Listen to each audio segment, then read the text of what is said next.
തിരുവനന്തപുരത്ത് പട്ടത്ത് വളരെ സമൂഹത്തിൽ തിരുവനന്തപുരത്ത് തന്നെ അറിയപ്പെടുന്നൊരു ഡോക്ടർ, അദ്ദേഹം ഏതാണ്ട് 3.25 കോടി രൂപയുടെ ഓൺലൈൻ തട്ടിപ്പിന് ഇരയായി. അതേ സ്ഥലത്ത് തന്നെ, പട്ടത്ത് തന്നെ, മരപ്പാലത്ത് മറ്റൊരു ഡെൻ്റൽ ഡോക്ടർ 30 ലക്ഷം രൂപയുടെ തട്ടിപ്പിനിരയായി. ഈ ഡോക്ടർമാരുടെ ജീവിതം ഇന്ന് വളരെ സഹിക്കാൻ പറ്റാത്ത രീതിയിൽ, വളരെ ദുസ്സഹമായ രീതിയിൽ കാര്യങ്ങൾ, വീട്ടിലെ കുടുംബ പ്രശ്നങ്ങൾ, സമൂഹത്തിൽ ഇവർ കടമേടിച്ച് ഇതിനകത്ത് ഓൺലൈനിൽ നിക്ഷേപിച്ചു, ഇതെല്ലാം തന്നെ ചെയ്യുന്നു എന്ന് പറയുന്നത് ഇത് അമിത ആഗ്രഹം, സമ്പത്തിനോടുള്ളൊരു അത്യാഗ്രഹം എന്ന് വേണമെങ്കിൽ നമുക്ക് പറയാം.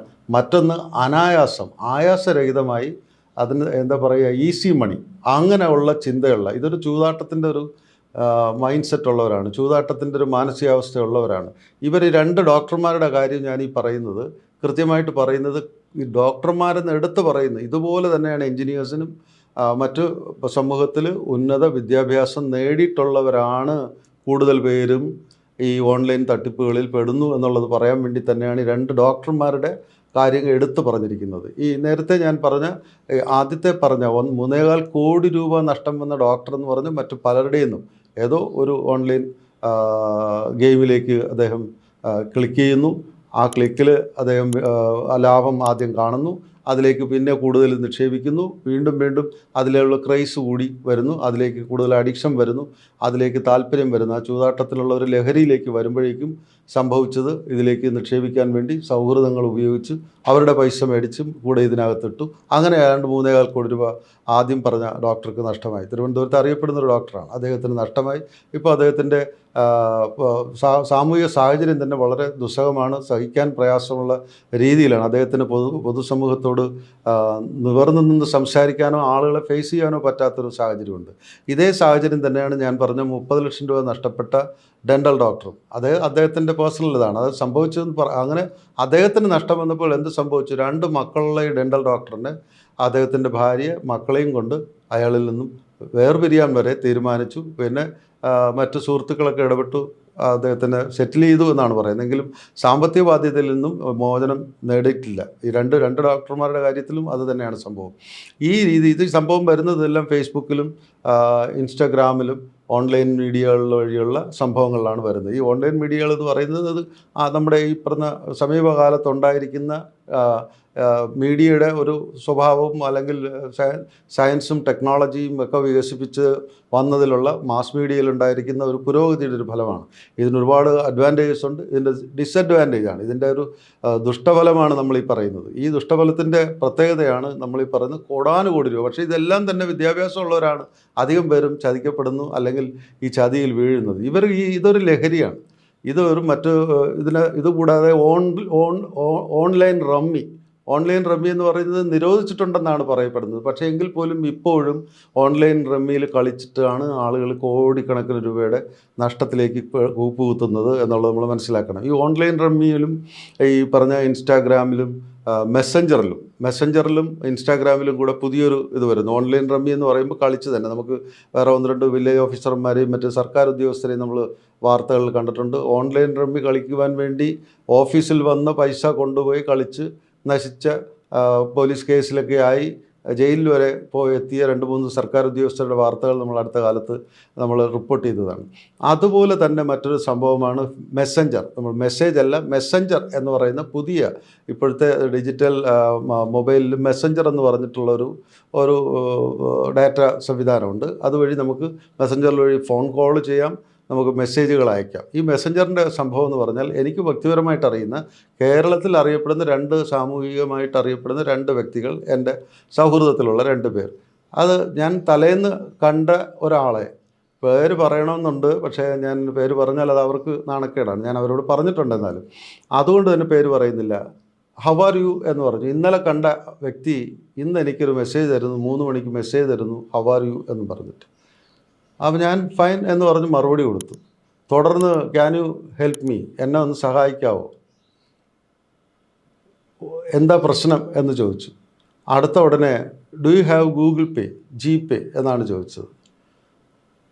ഞാനത് ഉണ്ടല്ലോ എന്ന് പറഞ്ഞു. ഞാനിപ്പോൾ അങ്ങോട്ട് വരികയാണ്. അപ്പോൾ ഞാൻ വീട്ടിൽ നിന്ന് പുറത്തിറങ്ങുമ്പോൾ എനിക്ക് ഈ ചാറ്റ് നടക്കുന്ന സമയത്ത് ഞാൻ എത്തേണ്ടിയിരിക്കുന്നത് വാൻഡ്രസ് ജംഗ്ഷനിലെ കോഫി ഹൗസിലാണ്. അതിൻ്റെ തൊട്ടടുത്തുള്ള ഒരു പ്രമുഖമായ സ്ഥാപനത്തിൻ്റെ ഏറ്റവും വലിയ ഹെഡായിട്ടുള്ള ആളുടെ മെസ്സഞ്ചറാണ് ഹാക്ക് ചെയ്തിരിക്കുന്നത്.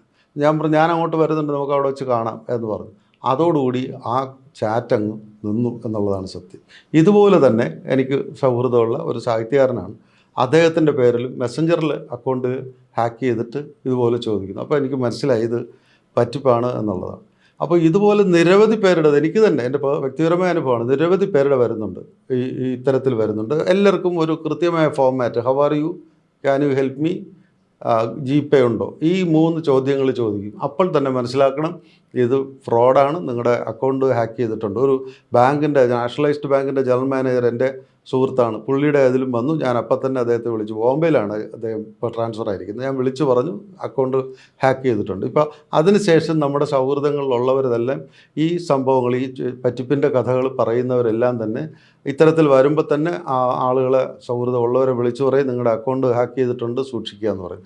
ഇത് കൂടാതെ ഇനി ഫേസ്ബുക്ക്, ഇത് ഞാൻ മെസ്സഞ്ചറിൻ്റെ കാര്യം പറഞ്ഞു, റമ്മി, ഓൺലൈൻ റമ്മി കളിച്ച് പോകുന്ന ആ ലഹരിയുടെ നഷ്ടം വരുന്ന ജീവിതങ്ങളെക്കുറിച്ച് പറഞ്ഞു. അത് കഴിഞ്ഞിട്ട് മെസ്സേജിൽ ഫേസ്ബുക്കിലൊരു സംഭവം വരുന്നുണ്ട്. ഫേസ്ബുക്കിൽ ഇതുപോലെ, ഫേസ്ബുക്കിൽ കൃത്യമായിട്ട് പറഞ്ഞിട്ടുണ്ട് നിങ്ങൾക്ക് അറിയുന്ന സൗഹൃദത്തിലുള്ളവരുടെ ഇതിൽ നിങ്ങൾക്ക് എൻ്റർ ചെയ്യാം, നിങ്ങൾക്ക് അവരുമായിട്ട് സംവദിക്കാം, നിങ്ങൾക്ക് അവരുമായിട്ട് കോൺടാക്റ്റ് ചെയ്യാം എന്നൊക്കെ പറഞ്ഞു വരുന്നുണ്ടെങ്കിലും പീപ്പിൾ ഹൂം യു നോ എന്നുള്ള കൃത്യമായിട്ട് എഴുതി വരുന്നുണ്ട്. ഇതിനകത്തും ചിലർ കയറി, അറിയാത്തവർ കയറി ക്ലിക്ക് ചെയ്യുന്നുണ്ട്, അവരുമായിട്ട് ബന്ധം സ്ഥാപിക്കുന്നു. ഇതിനകത്ത് ഞാൻ എടുത്തു പറയാൻ പോകുന്ന വളരെ വിചിത്രമായൊരു സംഭവമാണ്.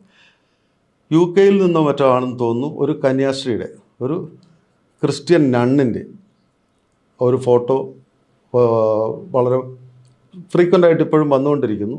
അപ്പോൾ ഞാനിത് ബന്ധപ്പെട്ടവരോട് ചോദിച്ചു, അത് ഇവരെ അറിയുന്ന ഈ നണ്ണെന്ന് പറയുന്ന ആശ്രമവാസികൾ, സന്യാസിനികളുടെ ജീവിതം അറിയുന്നവരോട് 1-2 പേരോട് ചോദിച്ചു ഇതിൻ്റെ വെരിഫിക്കേഷൻ, ഇതിനെന്താണ് സത്യസന്ധമായതെന്ന് ചോദിച്ചപ്പോൾ ഞങ്ങൾ കന്യാസ്ത്രീമാർ, പുരോഹിതർ ചിലപ്പോൾ ചെയ്യുന്നുണ്ടാകും, കന്യാസ്ത്രീമാരൊരിക്കലും അവർക്ക് അങ്ങനെ ഫേസ്ബുക്ക് ക്രിയേറ്റ് ചെയ്യുകയോ ഫേസ്ബുക്ക് ക്രിയേറ്റ് ചെയ്താൽ അവരുടെ ഫോട്ടോ ഇടുകയോ ചെയ്യില്ല എന്നുള്ളതാണ്. എന്നിട്ടൊരു എക്സാമ്പിൾ കൂടെ പറഞ്ഞു തന്നു.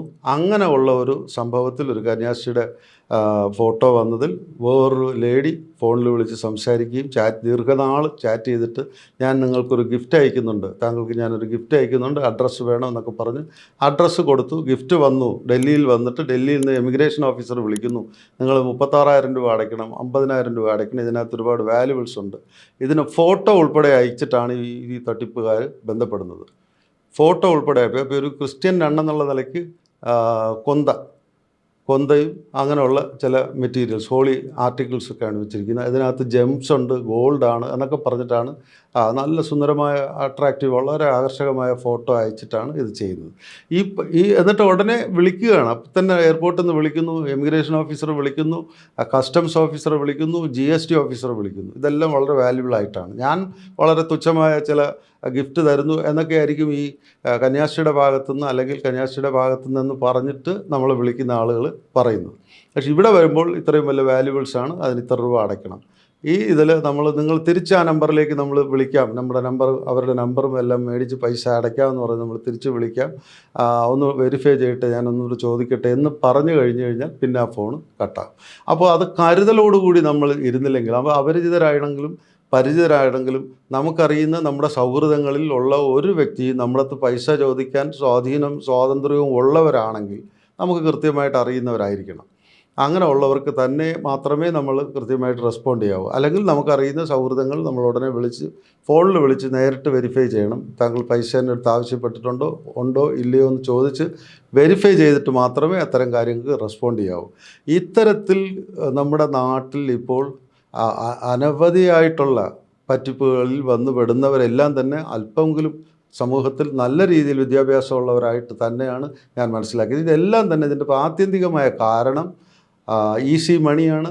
വളരെ ലാഘവത്തോടുകൂടി യാതൊരു അധ്വാനവും കൂടാതെ പെട്ടെന്ന് പണം സമ്പാദിക്കുക, പണം ഇരട്ടിപ്പിക്കുക, സമ്പത്ത് ഇരട്ടിപ്പിക്കുക തുടങ്ങിയ കാര്യങ്ങൾ, ഈസി മണി, പിന്നെ അതുകൂടാതെ അത്യാർത്ഥി, ഇത് രണ്ടുമാണ് പ്രധാന കാരണം.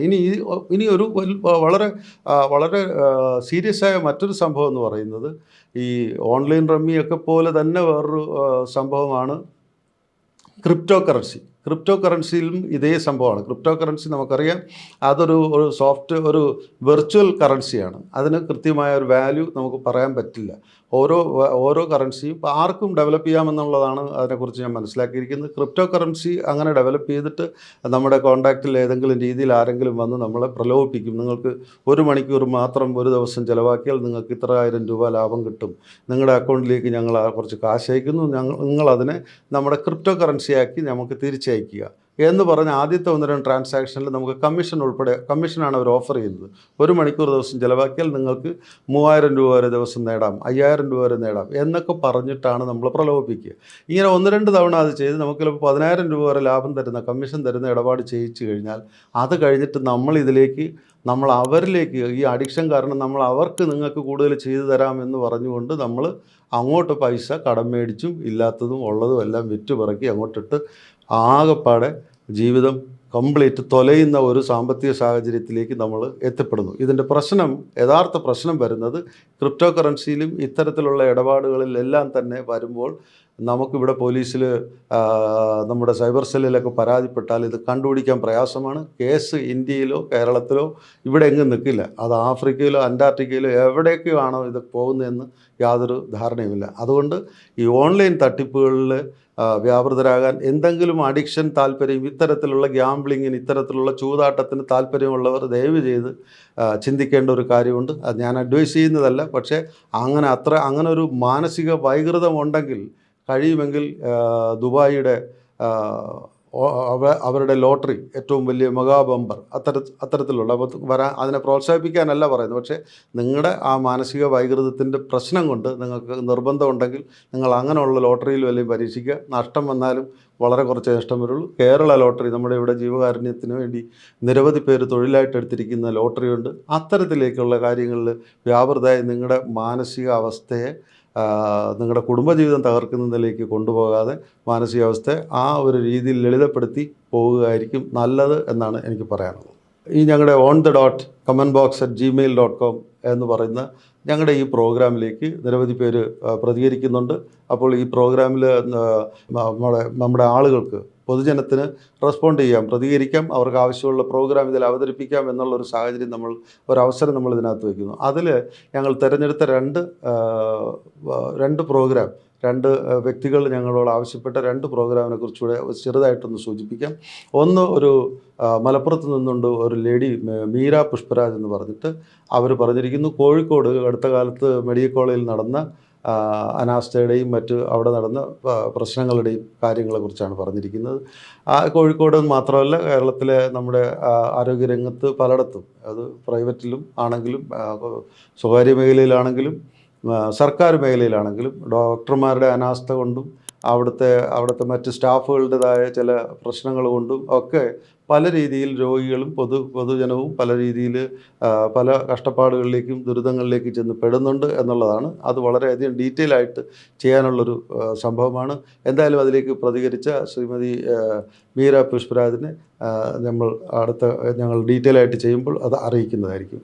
മറ്റൊരു സംഭവം എന്ന് പറയുന്നത്, നമ്മുടെ കേരളത്തിൻ്റെ വൈദ്യുതിയുടെ പ്രതിസന്ധിയുടെയോ അല്ലെങ്കിൽ ഇപ്പോഴത്തെ നമുക്ക് വൈദ്യുതി എത്രത്തോളം ഉപയോഗിക്കാം, അല്ലെങ്കിൽ എത്രത്തോളം നമ്മുടെ നാട്ടിലെ സാഹചര്യം, വൈദ്യുതിയുടെ അവൈലബിലിറ്റി നമുക്ക് എത്രത്തോളം ഉണ്ട് എന്നുള്ളതിനെക്കുറിച്ചൊന്ന് അറിയണമെന്ന് പറഞ്ഞിട്ട് ഒരു മിസ്റ്റർ ഷാജി മോഹൻ ഞങ്ങൾക്ക് പ്രത്യേകം എടുത്ത് പറഞ്ഞിരുന്നു. കാരണം അദ്ദേഹത്തിൻ്റെ ആശങ്ക ഞാൻ മനസ്സിലാക്കുന്നത്, വൈദ്യുതി ഇപ്പോൾ നമുക്ക് പവർ കട്ടില്ല, അങ്ങനെ ഒന്നും ഇല്ലെങ്കിൽ പോലും ഇപ്പോഴും വാർത്തകളിൽ വരുന്നുണ്ട്, വൈദ്യുതി ബോർഡ് കൂടെ തീരുമാനിക്കുന്നു, വൈദ്യുതിയുടെ ചാർജ് വർദ്ധിപ്പിക്കേണ്ടി വരുന്നു, വില കൂടുതൽ കൊടുത്താണ് മേടിക്കേണ്ടി വരുന്നത് എന്നൊക്കെ വരുന്നത് കൊണ്ട് കേരളത്തിൻ്റെ വൈദ്യുതിയുടെ സ്ഥിതി എത്രയാണ്, നമുക്ക് എത്രത്തോളം അഫോർഡബിളാണ്, അല്ലെങ്കിൽ ഇനിയും വൈദ്യുതിക്ക് വില കൂട്ടുമോ എന്നൊക്കെയുള്ളൊരു സംശയമാണ് ഷാജി മോഹൻ ആവശ്യപ്പെട്ടിരിക്കുന്നത്. അതും വളരെ ഡീറ്റെയിൽ ആയിട്ടുള്ള വിശദമായ പഠനത്തിന് ശേഷമേ അതിന് പ്രത്യേകിച്ചൊരു പ്രോഗ്രാമായിട്ട് അവതരിപ്പിക്കാൻ പറ്റുള്ളൂ.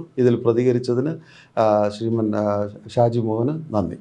on-the-dot-comment-box@gmail.com എന്നുള്ള ഞങ്ങളുടെ ഈ മെയിൽ ഐ ഡിയിൽ ഈ പറഞ്ഞ പോലെ നിങ്ങൾക്ക് പ്രേക്ഷകർക്ക് എന്തെങ്കിലുമൊക്കെ വിശേഷപ്പെട്ട പ്രോഗ്രാംസ് താല്പര്യമുള്ളത് പൊതുജനത്തിന് ഉപയോഗപ്രദമായ പ്രോഗ്രാം അവതരിപ്പിക്കണമെന്നുണ്ടെങ്കിൽ അതിൽ ദയവായി എഴുതുക. ഞങ്ങൾ അതിൻ്റെ ന്യായാന്യായങ്ങൾ പരിശോധിച്ചിട്ട് അവതരിപ്പിക്കുന്നതായിരിക്കും. നന്ദി.